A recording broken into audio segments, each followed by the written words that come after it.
各位弟兄姐妹，大家早安，大家平安。我们要进入撒母耳记第45天的共读。今天要请立柱长老来带领我们大家做开始的祷告。亲爱的天父上帝，在清晨我要扬声赞美你，在一周工作日的开始，我要用坚定的信心跟随你。求你赐福在我们聆听你话语的当中，让我们看见、听见，心里相信主已经为我们预备那上好的福分。谢谢你，我们凭信心领取，听我们的祷告，奉耶稣基督的名，阿们。阿们，谢谢。我们今天昨天我们从第12章看见大卫他在拔示巴事件被上帝的管教，那大卫以为他的恶行恶状上帝没有看见，但是约押却用故事给大卫一记当头棒喝，而大卫藐视上帝的罪呢是非常的严重，甚至更比扫罗犯罪更加严重，所以无言也以对也无颜面对。而大卫他的选择是当场认罪，那他并没有借口和理由，因为他也宣告自己的罪和宣告这个人应该死，并且要赔偿4倍。那大卫他借着忧伤痛悔，还有他在诗篇51篇当中的经历，以对上帝的爱专心寻求主，来变成他唯一的拯救，来扭转整个这个罪恶的局势。但是上帝还是要管教，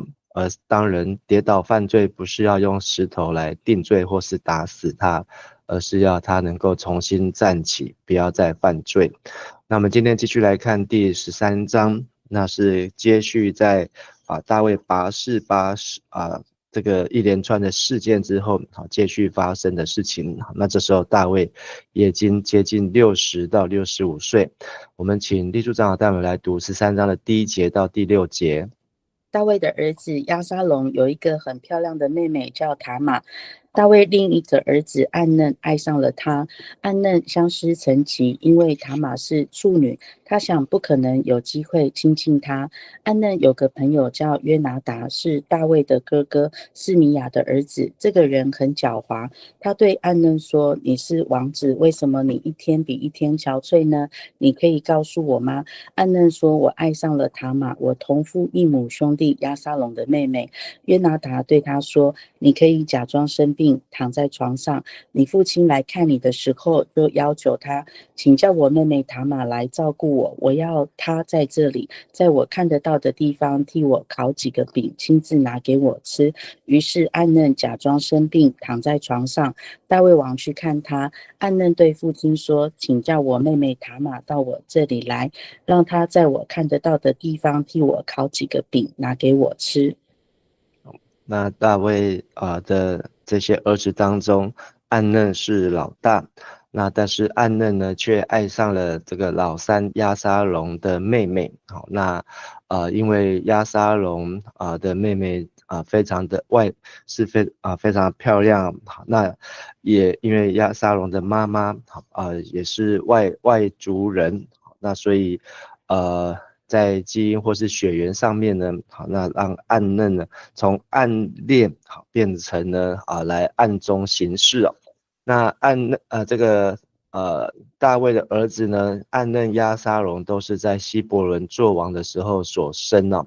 好，那2个是不同的妈妈，好，暗嫩的妈妈是亚希暖，那这个押沙龙呢的妈妈是玛迦。好，那另外还有他玛呢，也是玛迦所生呢。好，那玛迦呢，她是这个基述人，好，那是在基述王的女儿啊，好，是一个小国，但是呢这个在这里呢，还有一个替暗嫩出主意的呢，就是约拿达。那约拿达跟大卫呢也有关系，他是大卫的3个的儿子啊。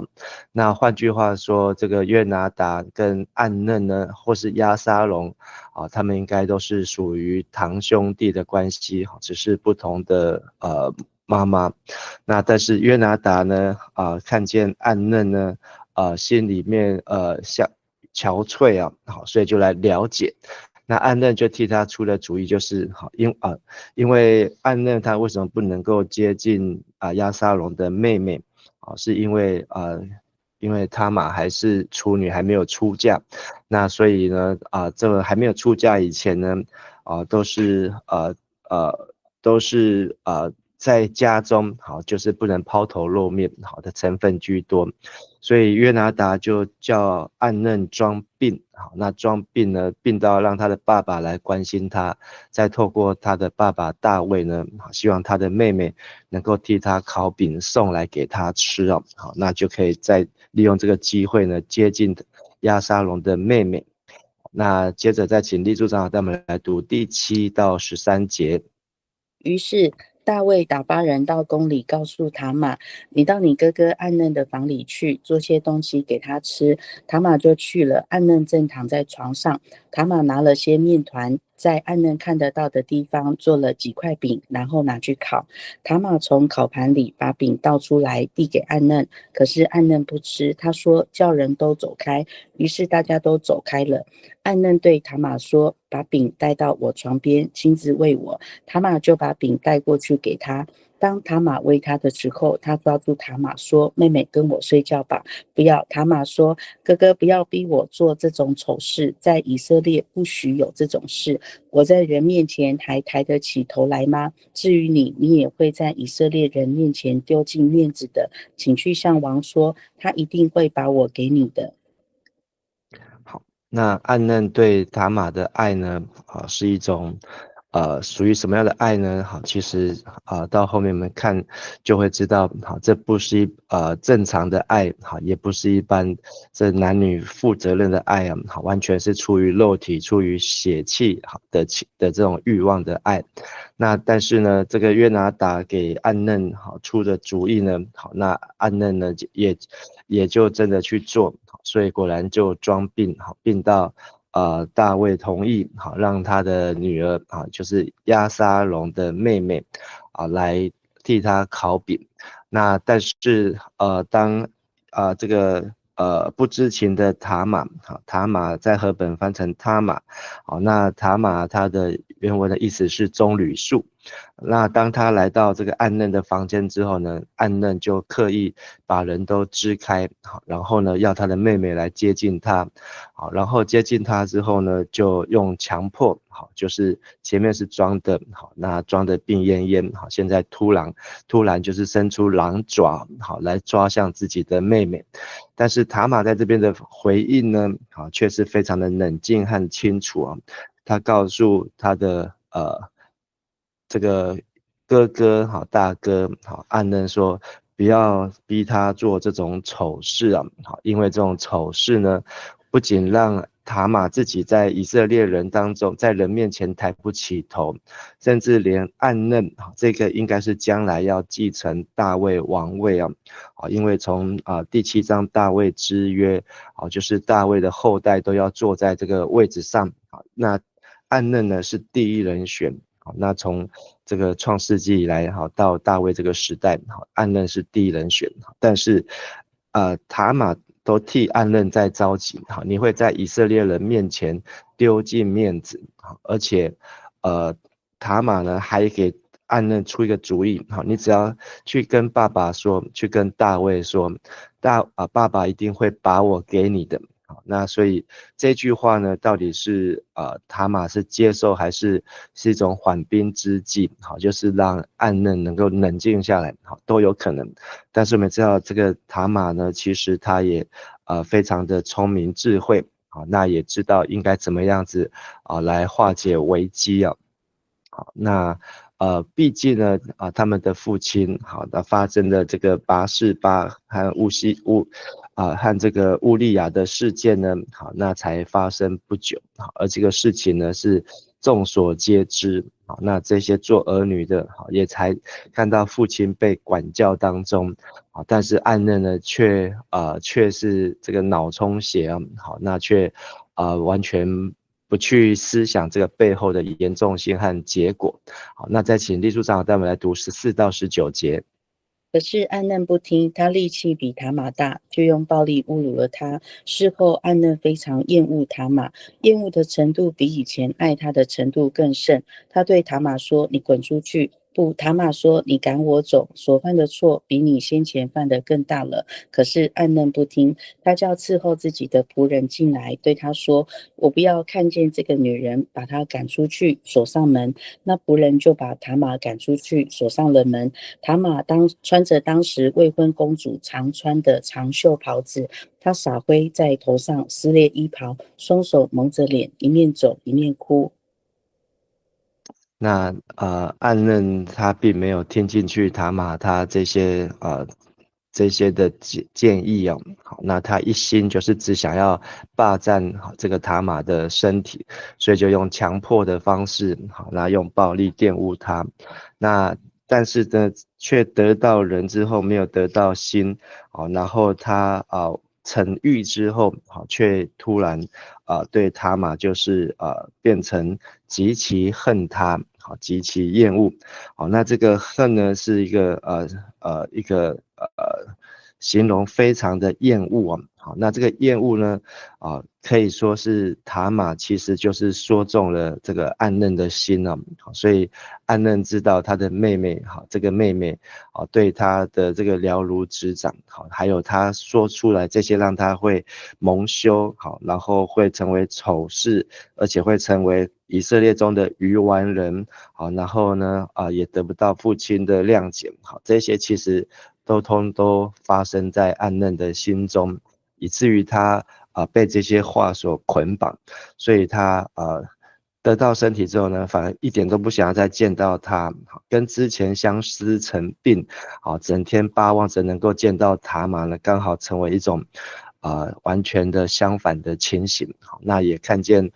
这种不正当的关系，好，把一件美好的事情好变成一件丑陋的事情，好，那这也是圣经好在教导，好，让我们看见这种不正当的手段所带来的不是祝福啊，好，反而是一种痛苦，但是这样的痛苦呢，好，却造成暗嫩呢又犯接下来连续的错误，好，那他又把这个占为己有的妹妹呢，好，却又把她要赶出去啊。那暗嫩这时候塔玛呢，却又展现过人的智慧啊，他又劝告暗嫩说：“不要这样，你赶我出去的这个恶事呢，比你刚才向我所做的更严重。”好，所以在这里有一个时间，就是刚才就是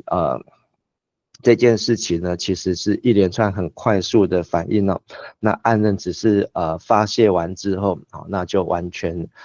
的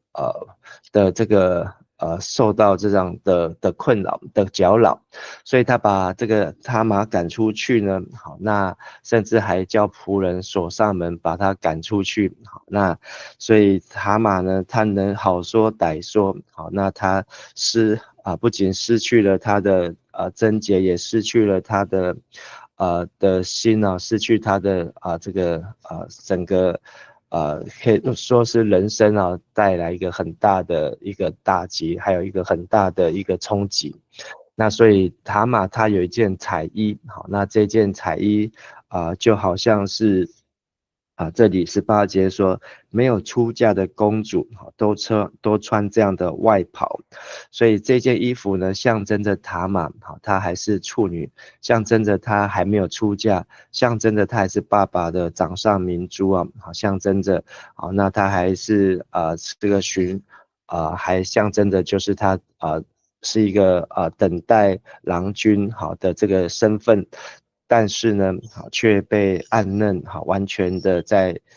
一夕之间好完全的破坏殆尽。所以塔玛呢，他也能够说的、能够做的，好都做了，但是无奈于就是被暴力胁迫，所以他伤心欲绝啊。好，那在撕裂这些彩衣，好，因为他象征着好他自己好不再是一个被占为己有，好，那又象征着他心中的痛，所以把灰尘撒在头上，那抱头一边走一边哭啊。好，所以圣经这边的描写呢，好，这个写得非常的生动啊，而且也把这样的事情呢记载得非常的清楚。好，那也让人对塔玛非常的不舍啊。好，这么又美丽又有智慧，然后又聪明的女子呢，却遭受这样子的对待，所以看见暗嫩呢，只想得到塔玛的身体啊，好，但是却没有想要委身，所以这样的爱呢，完完全全是情欲的爱。好，接着再请立柱长带我们来读20到22节。他胞兄亚沙龙看见了，就问他：是暗嫩欺负你了吗？妹妹，你不要难过，暗嫩是你的同父异母哥哥，你不要对任何人提起这件事。塔玛就伤心寂寞地住在哥哥亚沙龙家里。大卫王听见这事，非常生气。亚沙龙因暗嫩侮辱了他妹妹塔玛，对暗嫩怀恨极深，不再跟他讲话。好，那塔玛的名词意思是棕榈树啊。好，那亚沙龙，好，那因为沙龙就是小龙啊，亚就是爸爸，好，所以亚沙龙就是我的爸爸是平安呢。那这个名字呢，好取得很好，好，但是后来用在所罗门的身上也叫做平安。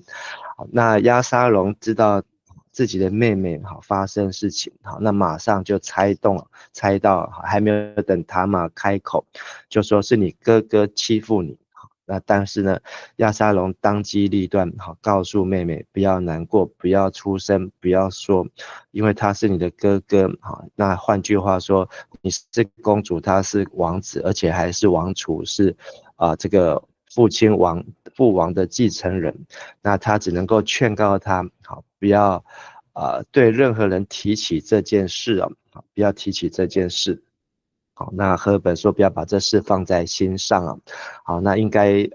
意思比较是现在这种译本的意思，就是这件事情要不动声色。那从这里开始呢，我们可以开始来认识亚沙龙这个人啊。好，亚沙龙，好，这个名字取得好，好，那而且他的妈妈是个公主，他的妹妹也是个公主。好，那我们越后面会看见圣经对他越来越多的描述，好，真的是个人才。好，但是呢，这个人才呢，好也是心中着魔，好以至于越走越偏。那但是这件事情，好亚沙龙要妹妹不要作声，好还是传到大卫的耳中啊。因为什么？因为他把他的彩衣撕裂了，好他不再穿这件衣服，好所以一问当然就知道。好，是发生什么事情，甚至呢也知道是长子暗嫩所做的，好，所以他非常的生气，好，但是这里只有说他生气，却没有做任何的处置啊，好，那在旧约的74译本里面呢，这里还有加一句话，好，他没有为他儿子暗嫩的灵而忧愁，因为暗嫩是他所宠爱的长子。这个是在74译本希腊文的旧约当中有加上这一段话。好，那认为大卫呢，他没有去管教他的儿子暗嫩，上帝都会管教大卫，大卫却没有去管教暗嫩，好，让暗嫩好像逍遥法外。原因就是他宠爱长子，好，那他可能把这个王位呢寄托，或是国家都寄托在暗嫩的身上。但是亚沙龙呢开始怀恨在心，好，他开始要计划复仇，好，复仇的这个怎么样如何来报仇，好，所以呢在这当中呢完全是冰冻起来。好，再请立柱长带我们来读23到29节。2年后，亚沙龙在靠近以法莲的巴利夏所雇人剪羊毛过节，他邀请所有的王子都到那里去。亚沙龙去见大卫王说：父王啊，我把剪羊毛的人都请来了，请你和你的臣仆光临。王回答：不，我儿，如果我们都去，恐怕太麻烦你了。亚沙龙再三恳求，王还是不答应，但是为他祝福。亚沙龙说：那么至少请让我哥哥暗嫩跟我去吧。王说：何必要他去呢？但亚沙龙再三恳求，大卫只好让暗嫩和王其他的儿子跟亚沙龙一起去。亚沙龙预备了非常丰富的筵席，吩咐随从说：你们注意，看暗嫩酒喝醉了，我给你们命令，你们们就下手杀掉他，不要怕，一切后果由我负。你们只管大胆下手，不要犹豫。”随从就照押沙龙的指示杀了暗嫩。大卫其余的儿子都骑上骡子逃跑。那因为暗嫩是长子，暗嫩又得到大卫的宠爱，所以押沙龙知道，好，如果他的父亲没有做什么，他们很难再去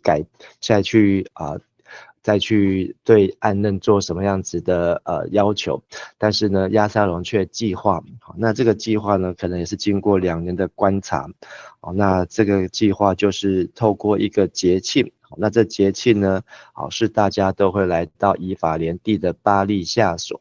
巴利夏所呢是在以法莲的山区，那靠近伯特利的地方，那离耶路撒冷不远，大约只有30公里。那这个地方呢，他们庆祝呢节庆还要剪羊毛，那他们要把他们的羊要剃掉这些羊毛，所以至少这个节庆不会是在冬天哦。那押沙龙呢就请了王所有的儿子来就是等于是他的兄弟们，那这些兄弟呢要一起来过节。那当押沙龙要请这个王的儿子呢，也要经过父亲的同意所以他们就押沙龙来见大卫王，说父亲看有人正为你的仆人剪羊毛，请王和王的臣仆与你的仆人同去那这个押沙龙自称是王的仆人爸爸的仆人所以他们都把王的这个位置看得比父亲还重所以也自称是仆人。那邀请大卫去但是大卫呢他一直推脱不，我们不必都去，免得成为你的负担押沙龙再三请王，王仍不肯去，只为他祝福。所以到底大卫跟押沙龙之间有什么样子的过节或关系？那押沙龙这样子的邀请但是大卫怎么样都不肯去但是为他祝福押沙龙呢可能都算计好了说王若不去，请让我哥哥暗嫩与我们同去所以押沙龙安排了把所有的这些大卫的儿子们都安排在这个餐宴当中现在只差大卫跟暗嫩没有到所以押沙龙希望大卫也到那也希望大卫不去，也希望暗嫩也到那他暗嫩呢跟押沙龙因为暗嫩非常讨厌塔玛，所以可能也因此非常讨厌押沙龙那所以押沙龙呢就利用这机会呢，让他的父亲出声要暗嫩一起去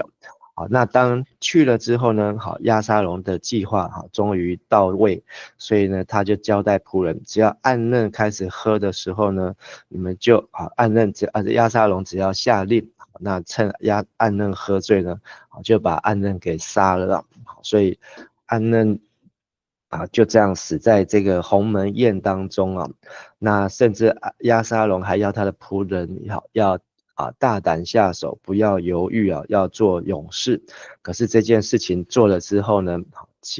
大家呢都骑上驴子逃跑了。好，接着再请立组长带我们来读30到33节。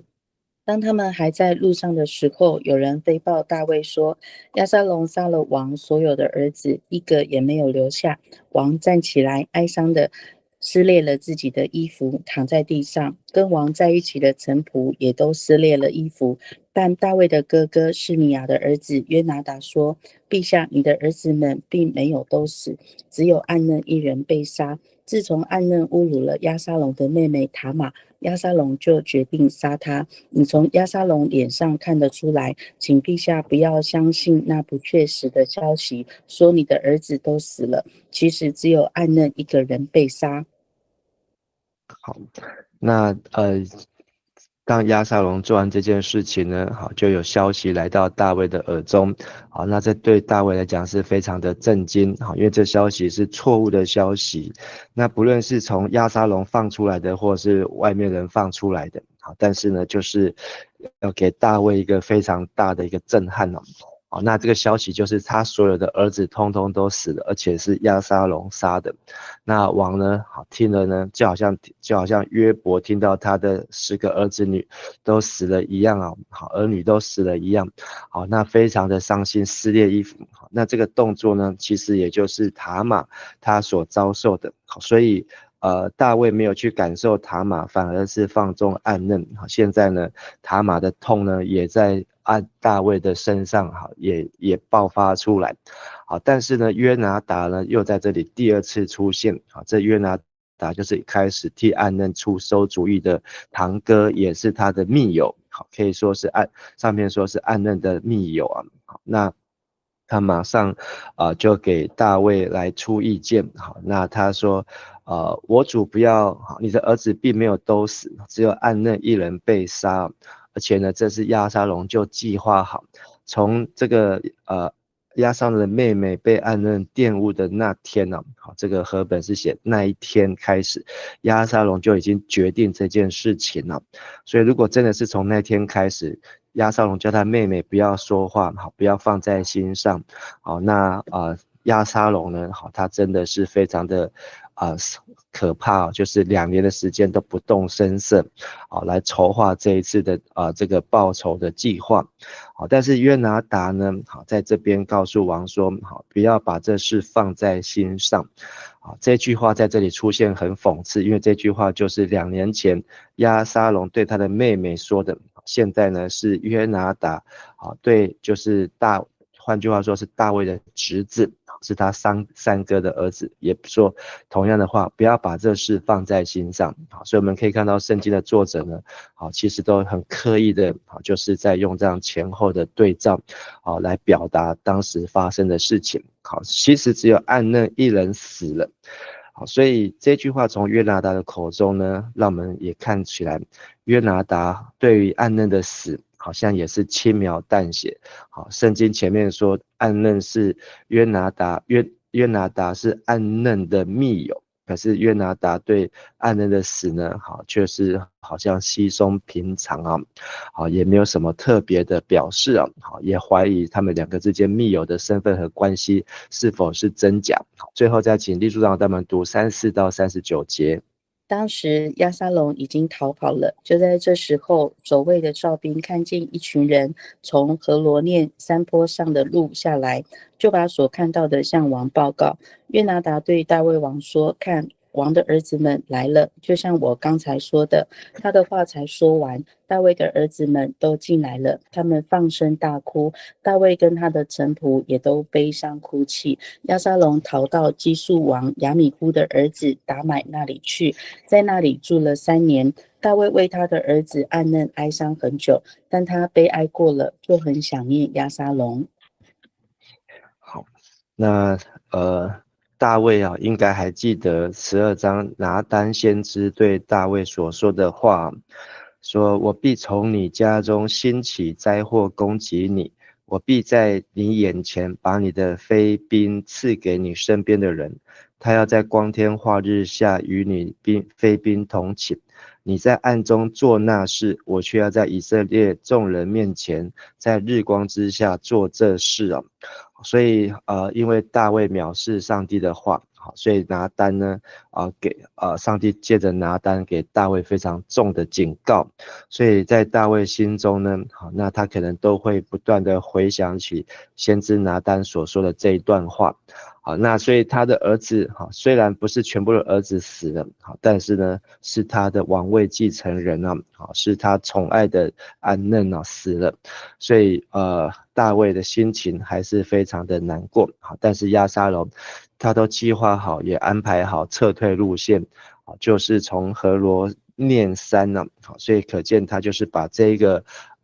鸿门宴呢摆在何罗念山，甚至连逃跑的路线好都计划好，所以当这些其他的众子逃回家的时候呢，才要来见大卫。好，约拿达还赶快补上说，看王的儿子都回来了，好像我刚才所说的。所以约拿达在这里呢，好也是不断的在邀功在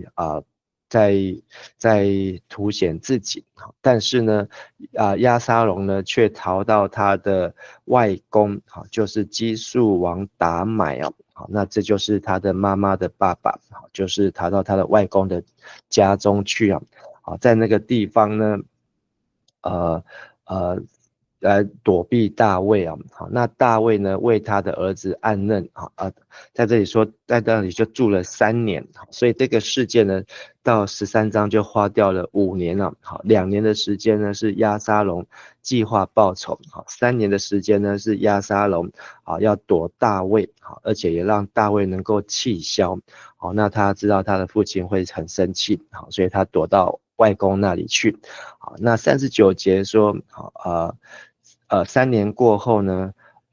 王对暗嫩之死这事已得了安慰啊。好，就是他的大卫的悲哀呢已经过了。好，这个3年的忌日，暗嫩的忌日已经过了。好，所以让大卫的心稍微缓和，开始想起了押沙龙。本来是要来对付押沙龙，好的这个心呢就化解了。好，那今天这段这个基述呢，好是在北边，好在加利利湖的旁边呢，好是一个独立的小国，好介于亚兰跟以色列的中间呢，好，所以大卫应该是当初就是跟这个基述王好来娶了他的女儿，来建立这样的关系马加好生了押沙龙，又生了他玛。好，那所以在这个当中呢，有3年的时间，好，这个父子是没有见面的。好，今天这段经文，人们看见暗嫩放纵情欲，听从损友。那但是他玛呢，机智明理，却遭暗嫩的毒手。暗嫩呢，始乱终弃好，最后死有余辜。而押沙龙心机深重呢，好，那他花了2年的时间来预谋杀人。约拿达呢是始作俑者，好，他出了馊主意好，但是他是见风转舵。我们也看见大卫这时候呢是心头烦乱，已经六神无主，好，没有办法清楚的来做出应该做的处置。好，其实这个事件在检讨起来，当下好，他应该要好好的处置自己的长子所做的事情，好，来弥补好造成的伤害，好，至少就可以避免后面更糟糕的事情发生。所以大卫自己的家中没有办法秉公行义好，他当上以色列王，他可以对全国秉公行义，但是自己犯罪呢站不稳之后呢，好，也发现对自己的儿女呢开始失去了这个权柄。虽然表面上儿子押沙龙好对自己的爸爸毕恭毕敬，称自己为仆人可是心中呢好那个尊敬已经渐渐的不见。大卫只有天真悔恨，甚至呢是火烧连环船一直到后面的14章15章呢，甚至到更后面，看见大卫的真的是止不住一个押沙龙报复的心我们一起来祷告。